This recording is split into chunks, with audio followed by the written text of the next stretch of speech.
Hi folks, Rory at Claude Painting Studio here. In this video I'm going to look at the effects of Vallejo Xpress Color Medium on the Xpress Color Paints.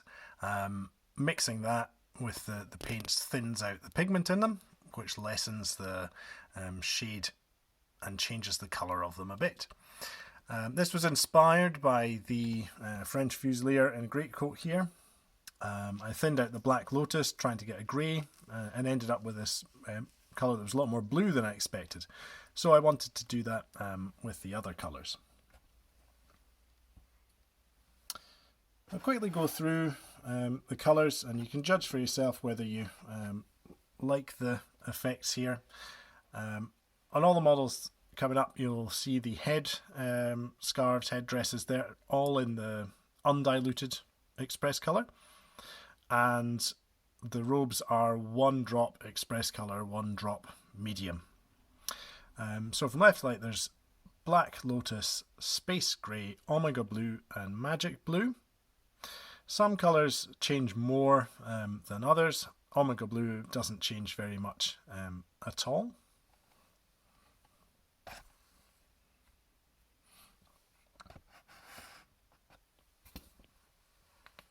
Imperial Yellow, Orc Skin, Plague Green and Lizard Green. Not much difference on the Orc Skin. Plague Green certainly becomes a lot more washed out looking. That could be good for 20th century military uniforms if you wanted something that looks like it's seen a lot of action.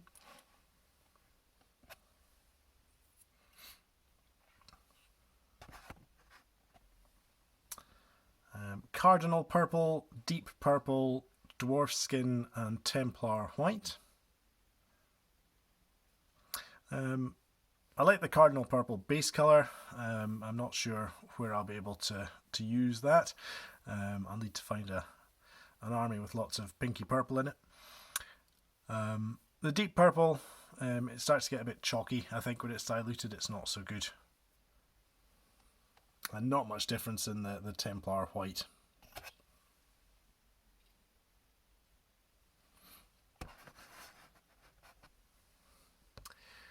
I think the medium really shows the differences between the reds. There's Velvet Red, Plasma Red. Here, Plasma Red's a lot more orange, Velvet Red more purple base. Copper Brown and Wasteland Brown. Of all the colours, I think Wasteland Brown changes the most when it's diluted. And to compare it to a Citadel colour, I think that's quite close to Agaros Dunes once it's diluted. I wanted to explore the dilution of the Wasteland Brown some more. So from left to right, we have it diluted with 2 drops of medium, then 4 drops of medium, and then 6 drops of medium. With 6 drops, it's almost in the equivalent to Skeleton Horde from Games Workshop. But it is a lot of effort and probably quite a bit of expense to be diluting it constantly to get that bone colour. Hopefully Vallejo are going to bring something out soon to fill that hole in the range. I had a bit of experiment with using the medium for blending colours. Blended Imperial Yellow into Plasma Red. I think it works quite well. Obviously need to get used to the paint, and I'm sure a better job could result with plenty of practice. But for a quick play around that was okay, I thought. The skin on this model has had a thin layer of Black Lotus applied before the dwarf skin. I wanted to get something that was a bit darker for these Gripping Beast, Arab Spearmen and Archers. So that means that the pre-shading has added an extra bit of darkness to the skin tone.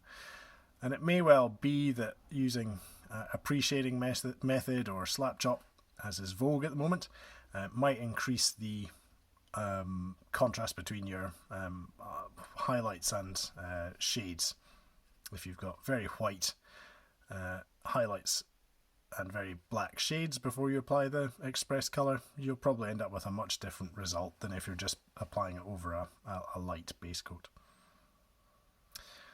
So it's a nice little experiment here. I think I'm getting a better handle on all the paints before I commit to any projects. And I'm going to keep these Archers and Spearmen around as reference points. And if you've got spare models and you want to see what the colours look like, having a play with them is probably a good idea as well. Hope there's been something useful in this video for you, and thanks for watching. Bye for now.